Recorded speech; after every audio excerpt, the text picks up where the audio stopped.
Hey ladies and gentlemen, today I want to talk about something about, kids suffering. As a parent, especially when you try to do an amazing job, it is it really changes how you think, how you want to take care of your kids, you know? And sometimes when I find these videos online and I see the pain that certain kids go through, I'm like, damn, why should your kids experience such a unique situation? But I do realize that when you're having sex without the consequences about having a baby and suddenly you have one, the shock value is so amazing that it doesn't surprise me between the 0 to 2 years old baby, you already lost the baby, you already lost your wife. Because it's a hectic period. And if you're just having fun with a girl and you get yourself in that situation and you don't want the baby, but she suddenly says, I want it. Ah, man. Everybody talks about mom and dad. Have you ever talked about how the kid is feeling? You know, as y'all know, I have two kids, a little boy and a little girl. You know, the greatest things that ever happened to me. I ain't never loved nobody as much as I love them two kids. And I can say that wholeheartedly, unequivocally. There is no statement that has ever been truer. I love it when I'm not saying that women don't, but when I see guys comfortable saying that, I feel very proud, even for myself. When I talk to my best friend, he's so gangster and he seems bipolar whenever her daughter walks into the room or the other daughter. I feel happy. I've never said to any man I love you other than my kids that made me actually feel comfortable to tell my truest friends I love them as a friend. Kids are they're the door to your souls. You see yourself, level 1 version, uncorrupted. And let's level him up. It's such a beautiful thing, man.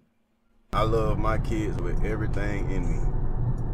They're blessings. I don't look at my kids as baggage. They ain't holding me back.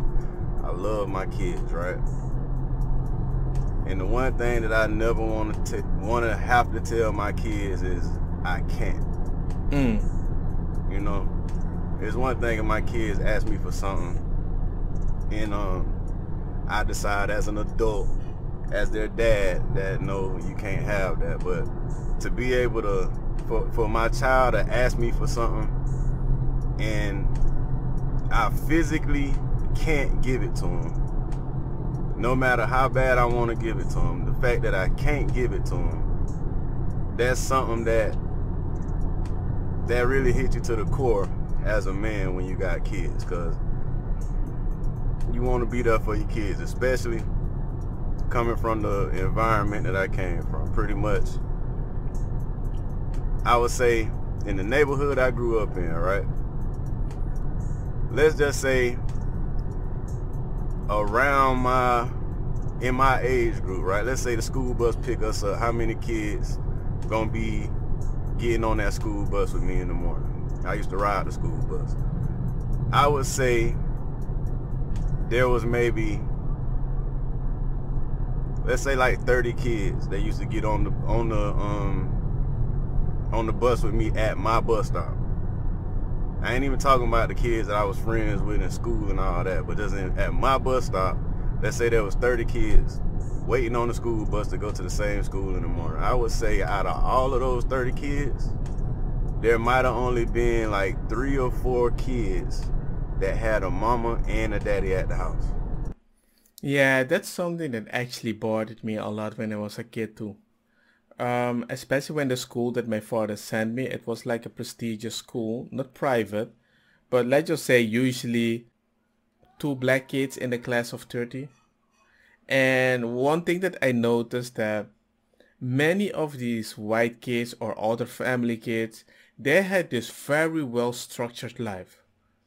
While many in my family members were raised by a single person or they were single for a very long time, they could not find a partner. And I thought it was very weird. I'm not saying that, well no, I am actually saying that. Black-wise, Some people made very unique decisions, and as a kid, I took notice of that. It did also change the way I actually saw black people for a very long time, because while you might be saying, meet, you're not making it fair for black people. Well, I lost my mom when I was 6. So yes, I'm gonna look at all those white moms and see what are they doing, why are they together, and I realized they were very stable. And when I went to other families' houses, I was like, where's mom and dad? And many times they were not there. And my father, because he knew the environment that some of my family members were doing and everything, secret child and nephew and all those stuff, he was always like, look man, if you ever have a baby, nobody's gonna help you. I'm not gonna help you. Kiss my ass. You're gonna stop going to school and you're gonna work hard and focus on yourself. It made me realize that life is unfair. Well, so all I have to do is find a wife, right? Somebody that's gonna stay. It was no. Don't make a baby. Yeah, but those white family, don't make a baby. He was like, I don't care what you do, black or white, Chinese or Spanish or South American. If you make a baby, I'm not helping you. I was in fear for my life. I never understood why.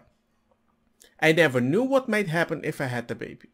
But I realized there was something that I did not want to have by any chance if the consequence was it will change my life forever. And it always bothered me that whenever I get these families that don't have a stable household, it wasn't seen as like a life-changing experience. But anyway, let me get into my story. Yesterday, I had to go drop my kids off. I got 50-50 custody of my kids. So time sharing is, the way we split our time sharing is like my kids stay with me 3 nights a week. Then they spend the next 3 nights with their mom. And then we just rotate back and forth. So my rotation was over with yesterday. I had them for the whole weekend. I took the weekend off. It was my weekend off actually.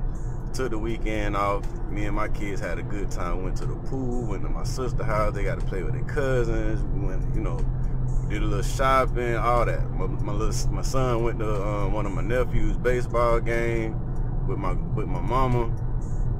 Everything was great. Real good weekend. So yesterday it come time for me to drop my kids off, right? I pull up to my kids' mom's house. I get up, I get out the car, start getting their stuff out the car to hand to their mom. My son grabbing his stuff. Then all of a sudden, I see my daughter. She got this real like puzzled look on her face. I know it's something wrong with her because I know my daughter. She a daddy's girl. So I asked, I said, what's wrong, mama? Immediately, as soon as I asked her that, she bust out in tears like somebody was trying to physically harm her. She just bust out in tears, like snot coming out her nose, real tears. I bent down to, get on her level and, hug and all that type of stuff. She was crying so hard, tears got in my mouth. Imagine that. Yeah, that's when you get so close. You don't care anymore. Snot or whatever. You've seen everything. If you're into that, you've seen poo-poo and pee-pee and everything, and nothing disgusts you anymore. For your kid, you will go through everything. Just dripping off of her face, tears got in my mouth. That's how bad she was crying. So I'm asking, I'm like, baby, what's wrong? She says, I miss you. I ain't even left yet, but she missed me. I'm just not dropping off. I ain't even pulled out the driveway and left yet, but she missed me. So I'm sitting there, I'm trying to console her and everything. I tell her, baby, you want to go back home with me? She say, yeah. But this the thing though. She say she want me to come get her tomorrow. She missed me now. She missed me. Right now, she missed me. I asked her, baby, do you want to come home with me? She say, yeah, but tomorrow. Why is my child saying that? Because she love her mama too. She want to be around her mama, and she want to spend time with her mama too. You know? So here I go, trying to console my baby and telling her, yeah, baby, I'll come get you tomorrow. I'll come get you. Don't cry, baby. It's going to be okay. Just stay the night with your mama. I'll come get you tomorrow. That's what she wanted, right? Guess what she say? Why you just can't stay here? Why you just can't stay the night with me? You know what I had to tell my daughter? I can't, baby. No. I've never told my son I can't. Not when he was bawling like that. He just had a fun night. And this is what he has for the rest of his life. For one unique decision. And some people are like, yeah, but they'll get used to it. All the friends are divorced at school. It's normal. That's not normal, man. You're just normalizing something and hoping they're ignorant to the situation so you feel good about yourself. And I just feel disgusted, if I have to be honest. I find it surprising that what I'm enjoying right now, nobody is focusing on showing kids, showing parents the amazing thing it is to be with your child and having fun. Especially with a partner that supports you when you're down. Or that you can support. So your kids can see a good example of selfless people. But we don't have that anymore. And it's all about you can do it on your own. Because you don't need nobody. And that's the mentality they have to try to survive in the world. With a bunch of people that think the same. Me having to tell my daughter that made me emotional. When I pulled off and I'm thinking about that, it made me emotional. I'm getting emotional talking about it now. That's the thing. That's one of the things I really never hear a man talk about. But men don't talk about the psychological aspect, the psychological damage that we do to our kids when we out here just having sex, not thinking about the consequences that come behind it. You know? That's why I hate people that say, yeah, we can just pull out like a ninja. That's okay, keep doing. Go play the $1 million ticket. Hope you don't win. I wish you the best. Because sometimes you win it. And somebody wants to share the prize that you don't want. This right here, what I just experienced, is one of the main reasons why I'm not one of these guys that promote men just using women, having sex, getting what you want out of them, and going on about your business. I have seen the dark side of what can happen to not only your kid's mom, but what happened to your kids by you doing that. Because make no mistake about it, if you out here having sex with a bunch of different women, eventually you're gonna slip up. Now you can talk about plan B, you know, I done seen skits, dudes talking about, yeah, go ahead and take this plan B. You can talk about plan B, you can talk about abortions, you can talk about all that. But understand this, the more sex you have, the more chance, if you being irresponsible, for you to impregnate somebody. You have all the control before you penetrate a woman. After that, all the control fall in that woman's hand. And if you ain't having sex with somebody that ain't right for you, that's right for you. If you having sex with one of your one night stands and y'all don't really know each other like that, y'all ain't even in a relationship, you just seen her, she's sexy and you want some. If you having a sexual relationship with a woman like that, somebody that you know for a fact you would not choose to be your wife, you are playing Russian roulette. Because if that woman end up getting pregnant and she decide, I'm not taking no plan B, and on top of that, I'm not having no abortion for whatever reason it is, if it's a religious reason, or maybe she just want a child, maybe she trying to keep you, I don't know what the reason would be for a woman to not get an abortion, because people got their whole, their own reason. That's why I keep telling people, don't mess with this situation. She can just keep the baby. You have no choice. It's Gucci. You're done. Your child gonna have 2 sets of Pampers. Your child gonna have 2 sets of formula. Your child gonna have 2 sets. In some cases, your child gonna have 2 different birthdays. Cause some of us have such toxic relationships with our kids' parents that we can't even stand to be around each other to last a full birthday party with each other. I experienced that for my own self. So believe me when I tell you, it's possible. And with all the stress that you're experiencing, you still have to keep the child in a healthy situation. And people can be like, we can just add a different father, they can forget the troubles. I'm not saying that that isn't possible. But usually, whenever people are like, well, we can do this. If you have a wound, we can always put some band-aid on it. And usually I'm like, why don't you prevent the wound? It's just a scar. He's gonna learn. Then why should the scar be something that you placed on their body? Right? Why do... it's like nobody takes into consideration what the kids has experienced because you are okay. I survived. Life is okay. So if I did it, they can. I would never do something that I want my child to experience because I'm like, well, it's okay. It's not that bad. Why? Oh, why did I stop the video with this face right there? I just realized that. Okay, this is even better. I feel bad. No, but at least you get my point that, guys, having a baby, it's interesting. It's a selfless act. You need to invest in everything. And you're going to experience unique emotions that you need to be able to handle. You have to negotiate those emotions with new people you might add to your life.